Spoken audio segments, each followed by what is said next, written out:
What's up guys, it's time to talk about probably one of the most important aspects of CSGO, recoil control. Now, when I talk about recoil control, I want you guys to remember an important aspect. When you're playing in deathmatch, it's one thing to be focused on your recoil control and think about the shooting style and what gun you're using and all these other information that might be up in your head. But what I want you guys to remember is when you actually go in and play a 5 vs 5 competitive game, the whole goal with mastering or practicing recoil control is that you're not thinking about your shooting style while you're playing. Sure, you can get away with saying, oh, I want to tap this kill or spray this kill occasionally when you're early on. But the better you get, you're not thinking about practice. I think it was Forrest who said the quote, the less you're thinking about your aim, the better it will be. That's not just for aim, but it's for recoil control, movement, everything in general. The goal of CS should be to make everything second nature in a mechanical sense so that you can think about the important decisions about the actual round and information that's being presented to you, not from just your screen. Alright guys, let's go in game and talk about this really quick. So the first thing I want to talk about is just the basic recoil pattern. It seems like a big mystery to everyone how to control recoil, but really you could look at the pattern on the wall, and one way you could do that is you could do SV show impacts 2 in your own server. You have to have SV_cheats1 on, so both these commands together allow you to see recoil. With recoil patterns, it differs from each gun, but the concept is going to be the same for the second part of what I want to show you guys.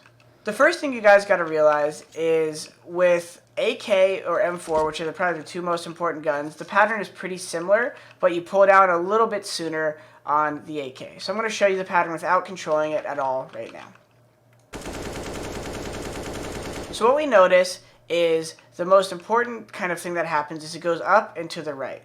Now, there's little bits of movement throughout here that you can learn to control. I find that I kind of come a little right and a little left. Obviously, that's exaggerated, and that's in terms of mouse movement. What you also need to realize is that you're not trying to counter every bullet. And then you're also not trying to master all 30 bullets. I have people all the time on my stream say, how do hey, show me a full clip spray, Jordan. Okay, well, no one, and never in any competitive situation, unless you're an absolute beginner, are you shooting more than like 20 bullets. Maybe if I'm like shooting a guy here, and I whip over here, I have infinite ammo on, so you can't really see, but like, that's like the most that's happening, right? But then you're done. If you're spraying a guy this long, and haven't killed him by that point, you're probably dead, or you probably should be dead, right? So we're focusing on the first 10 bullets mainly, all right? So with recoil control, guys, you got to realize there's 3 ways you control recoil. You pull it down with your arm from your elbow or your wrist, your hand. You duck, or you do a combination of both, right? So obviously, this is a combination of how high your crosshair starts and how good your aim is. If a guy's head is here and you want to hit it right away, you obviously are aiming at his head, but you have to pull down to keep it there. I'll show you a drill after this to kind of practice recoil control in 2 ways. The whole concept here is that if you want to duck, you could just start shooting and hold duck, and the bullets are going to rise to the head. So that means you want to rise or keep your crosshair lower if you don't plan on moving your crosshair much. So maybe down here, and then the bullets rise, and you kind of let off. Down here, and then they let off. But this is kind of like a band-aid to really controlling recoil.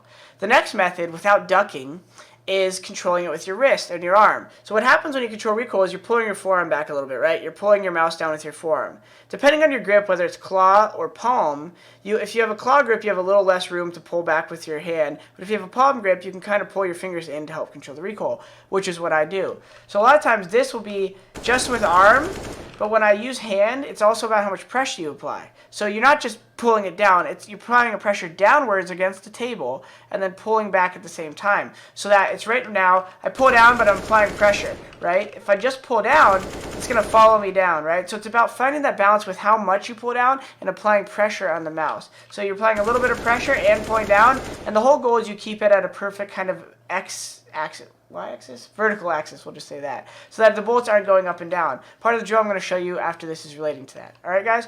So when you're practicing recoil, realize there's tapping, there's bursting, and then there's spraying. You'll see me spray a lot in close and medium range because I just believe as long as you can control it, it's the fastest way to kill someone. If they're a headshot spot like this, I'm going to try to burst them. But if they're right here a lot of times, I'm actually going to just spray that person down because I'm very confident in keeping my bullets batched in a central area.